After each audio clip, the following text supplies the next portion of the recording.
Ok. Alors, déjà qu'on soit bien d'accord.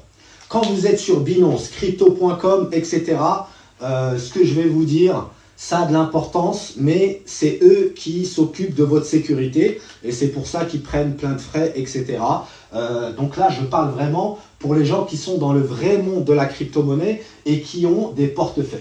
D'accord? Alors, quand vous êtes sur une plateforme centralisée,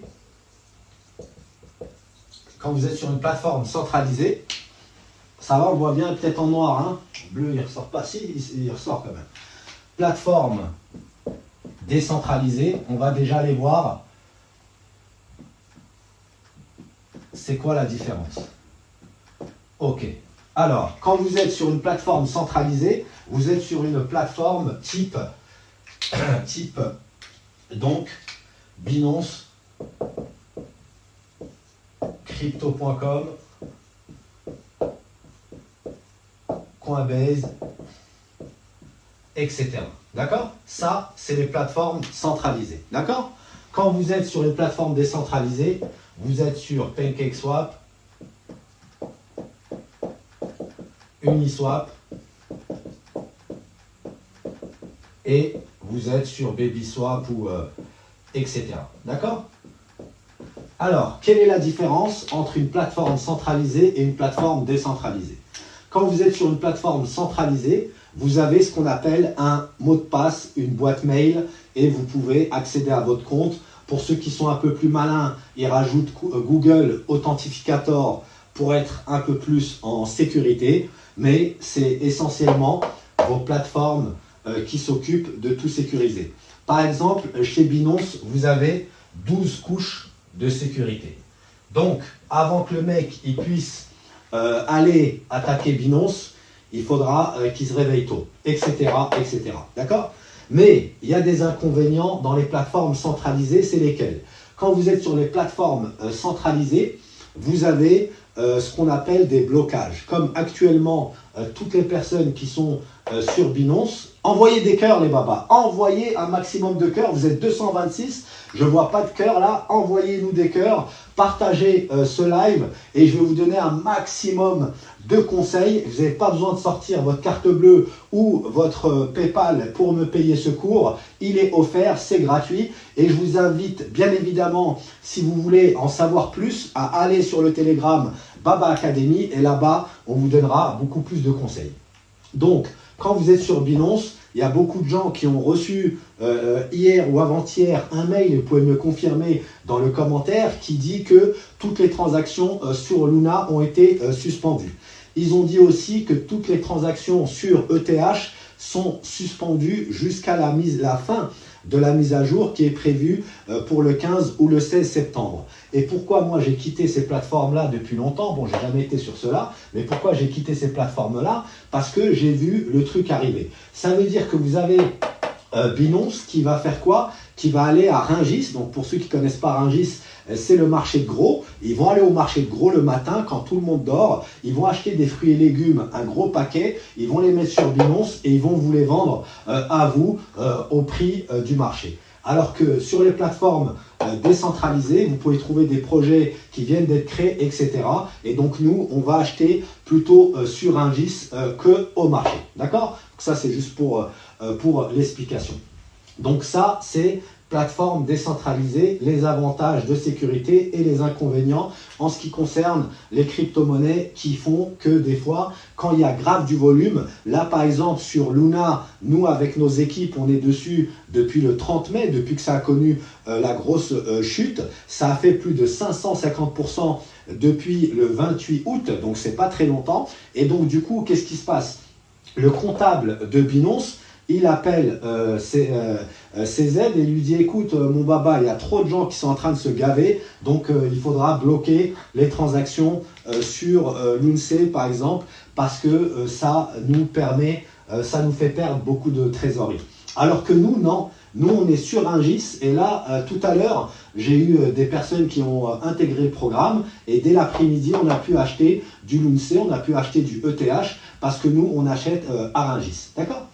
Alors, question de sécurité. Maintenant que vous avez suivi ça, envoyez un maximum de cœur les babas, rejoignez le Telegram Baba Academy et on va vous expliquer pas mal de choses. Quand vous êtes ici sur une plateforme décentralisée, vous créez ce qu'on appelle un portefeuille. Ok? Un portefeuille.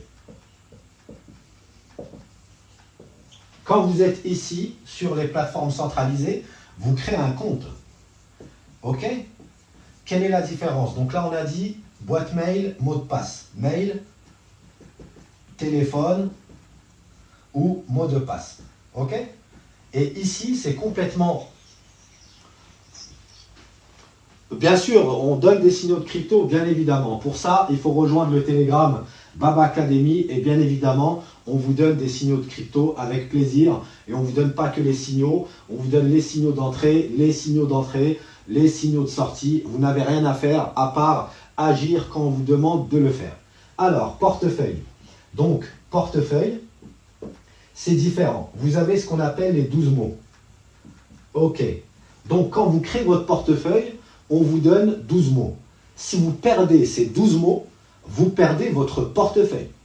En clair, les 12 mots ou sinon 24, ça dépend quel portefeuille vous décidez d'installer. D'accord? Si vous perdez les 12 mots-là ou les 24 mots, vous perdez complètement votre portefeuille. Donc le conseil de sécurité numéro 1, quand vous installez un portefeuille, n'allez pas faire des dépôts, n'allez pas acheter des crypto-monnaies, tant que vous ne l'avez pas désinstallé et tant que vous n'avez pas rentré vos 12 mots une seconde fois pour être sûr qu'ils sont exacts. Donc ça, c'est le premier conseil de sécurité. Donc, on va écrire là, premier conseil. Donc, supprimer l'appli. Supprimer l'appli. Et la réinstaller. D'accord? Premier conseil. Ok? Alors, on va juste faire un peu de place. Donc, premier conseil, donc supprimer l'appli et réinstaller l'appli. Essayez vos 12 mots parce que c'est eux qui vont vous permettre de rentrer dans votre portefeuille. Une fois que vous avez fait ça, il faudra absolument rajouter un code. Un code à 4 chiffres. À chaque fois que vous rentrez dans votre appli. Parce que on en a déjà vu qui ne suivent pas ces conseils de sécurité, qui sont dans une soirée pépère. Le mec, il voit que dans votre téléphone, vous avez bien évidemment un portefeuille Trust ou Metamax. Et tant que vous n'avez pas mis le code, et ben le mec, il peut prendre votre téléphone, prendre le sien et s'envoyer des crypto-monnaies le temps que vous allez aux toilettes. Donc, code de sécurité, deuxième conseil. D'accord? Après, troisième conseil, surtout, et moi quand j'ai commencé, il n'y avait pas ce message de sécurité, mais là je crois qu'ils l'ont mis pour tout le monde, il est complètement interdit, je le répète 3 fois, il est complètement interdit de prendre en photo ces 12 mots. D'accord? Interdit, parce que si vous les prenez en photo, vous serez hacké, ça c'est une certitude. La seule chose qu'il faudra, c'est quand, mais vous serez hacké quoi qu'il arrive. Deuxième chose, complètement interdit, c'est de les mettre sur votre ordinateur. Parce que si votre ordinateur il est affecté, ils trouveront les 12 mots quoi qu'il arrive. Donc, vous devez faire quoi? À l'ancienne, on prend un papier, on prend un stylo, on écrit les 12 mots, on s'assure bien qu'ils sont corrects en faisant le conseil de sécurité numéro 1 de désinstaller et de réinstaller l'appli. D'accord? Donc, conseil numéro 3, pas de photos. Pas de photos, pas sur ordi. D'accord? Voilà. Et il y en a qui disent, ah, mais moi je suis malin, le fichier, je vais l'appeler, je sais pas comment, je vais pas l'appeler 12 mots, mais vous inquiétez pas, qu'il y a l'intelligence artificielle, les hackers, ils utilisent des méthodes de fou et ils arriveront, quoi qu'il arrive, à trouver vous 12 mots. Là, ce qui parle, c'est pas qu'on m'a formé, moi, je suis pas là en train de pomper quelqu'un qui a vendu une formation, je suis autodidacte, ça fait 6 ans que je suis dans la crypto-monnaie et dans la bourse et j'ai vraiment appris de moi-même et le truc, c'est que toutes ces galères-là, ils me sont arrivées. Ça veut dire qu'au début, je vous l'ai dit tout à l'heure, j'ai perdu les 12 mots, donc j'ai plus accès à ma première portion de Bitcoin que j'ai acheté. J'avais pas mis le code de sécurité, il m'arrivait une galère. J'avais pris en photo les 12 mots. Il y a un mec qui a hacké le Facebook de ma femme et qui a réussi à rentrer dans mon téléphone, je sais pas comment, et qui m'a piqué tout mon portefeuille. Donc là, c'est de l'expérience. C'est de l'expérience qui fait qu'aujourd'hui, je donne ces conseils-là qui sont vraiment primordiaux. Ok. Ici, vous achetez des crypto-monnaies dans la plateforme centralisée, vous achetez des crypto-monnaies et vous achetez aussi ce qu'on appelle des contrats. Ok. Qu'est-ce que ça veut dire? Baba, il parle chinois.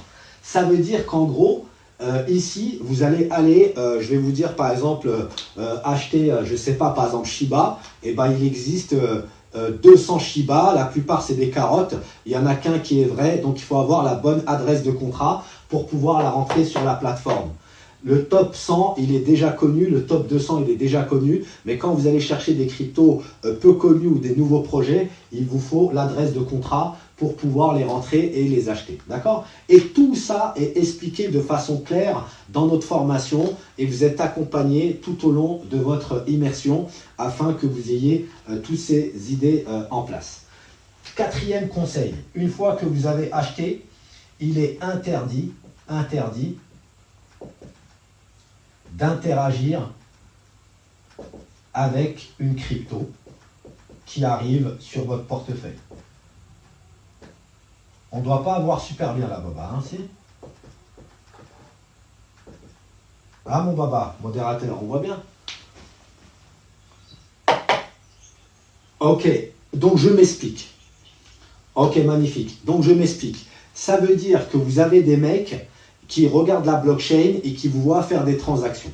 Vu que la blockchain est un système transparent, ils voient ce que vous faites, ils peuvent aller voir votre portefeuille et comme notre collègue tout à l'heure, désolé pour lui, ils ont détecté qu'il avait 11 000 $ de Monero, donc ils lui ont envoyé un mail en l'attaquant sur Monero parce qu'ils savaient qu'il en disposait de 11 000 $ et que ça serait intéressant pour lui. Vous voyez, ils n'ont pas envoyé un mail sur Luna ou sur Ethereum parce que peut-être il n'en a pas dans son portefeuille. Donc, interdit d'interagir avec une crypto-monnaie qui arrive sur votre portefeuille. Donc, je vous explique la carotte. Le mec, il vous envoie une crypto-monnaie sur votre portefeuille et vous, vous dites « Oh, c'est bizarre, cette crypto-monnaie, je ne l'ai pas achetée et la valeur initiale, elle est de 2 $. » Vous dites « Bon, bah, 2 $. Le Père Noël n'existe pas dans la blockchain. Envoyez un maximum de cœurs, les babas. Vous êtes 154, je veux voir plus de cœurs. Envoyez-nous des cœurs. Envoyez des cœurs, partagez ces informations à vos collègues, à vos amis. Elles sont vraiment très importantes et ça va permettre de sauver leurs avoirs au cas où ils décident de se lancer dans la crypto-monnaie et qu'ils ne savent pas toutes ces choses qui sont importantes. Donc vous allez recevoir donc 2 $ d'une crypto-monnaie et qu'est-ce que vous allez faire? Je m'assois un peu. Hop, hop, j'ai failli chuter, mais ça va le faire. Ok, vous allez recevoir donc... J'ai failli chuter. Qu'est-ce que je pense de... Qu'est-ce que je pense de... Baba, écoute, avant les gens ils disaient il faut être médecin, il faut être avocat. Donc je te réponds très clairement que si tu as envie de te lancer dans la formation pour être développeur blockchain et que c'est des gens sérieux et qui ont les compétences pour te former comme il faut, et ben je t'invite à sauter le pas parce qu'aujourd'hui, le métier le plus recherché dans l'informatique, c'est développeur blockchain et c'est entre 100 et 200 cas par an de salaire et tellement que c'est recherché. Donc, je peux que te conseiller de faire ça. Et moi, mon fiston, il veut être footballeur comme tous les fistons de la planète. Mais si demain, il ne réussit pas dans le foot, parce que le foot, il n'y a que 0,01% de gens qui réussissent, et ben, je l'inviterai à aller dans ce monde-là qui est l'avenir et les développeurs blockchain sont vachement recherchés. Alors, donc on en revient à notre histoire de vous recevez sur votre portefeuille 2 $ d'une crypto-monnaie. Oh là là, j'ai reçu 2 $. Ok, vous vous levez le lendemain, vous trouvez que les 2 $, ils sont devenus 20 $. Et là, vous êtes des humains. On est des humains, on n'est pas des cyborgs. Donc on réfléchit tous de la même manière. Qu'est-ce que vous allez dire? Vous allez dire, oh putain, 2 sont devenus 20. Ça veut dire si j'aurais mis 200, j'aurais fait 2000. Et ben vas-y, tu sais quoi? Allez, je me lance. Je vais aller en acheter pour 200. Ok? Vous allez en acheter pour 200. Ok? Et du coup, qu'est-ce qui va se passer? Vous allez voir que les 200, en 3 jours, ils sont devenus 600. bah, vous allez dire à tous vos potes, oh putain, t'as vu, c'est une pépite, c'est une crypto de ouf, il faut l'acheter, etc.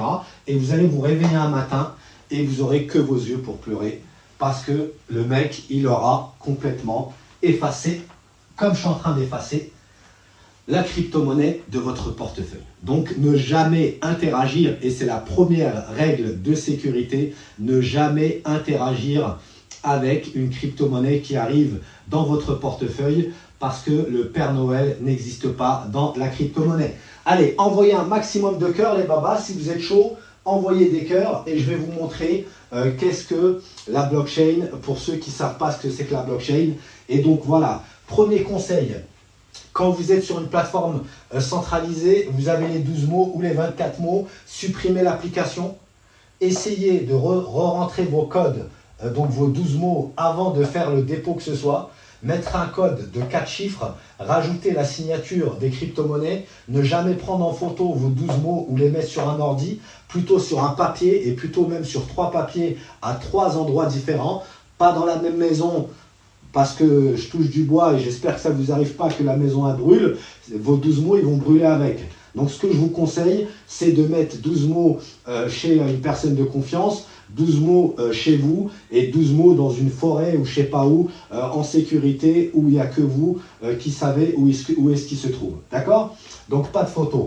Ne jamais interagir. Vous savez, les hackers et tout, ils me détestent hein, parce que quand je vous donne toutes ces solutions de sécurité, ils ont moins de chances de prendre votre argent. D'accord? Donc ne jamais interagir avec une crypto-monnaie qui arrive dans votre portefeuille et ça, c'est vraiment essentiel.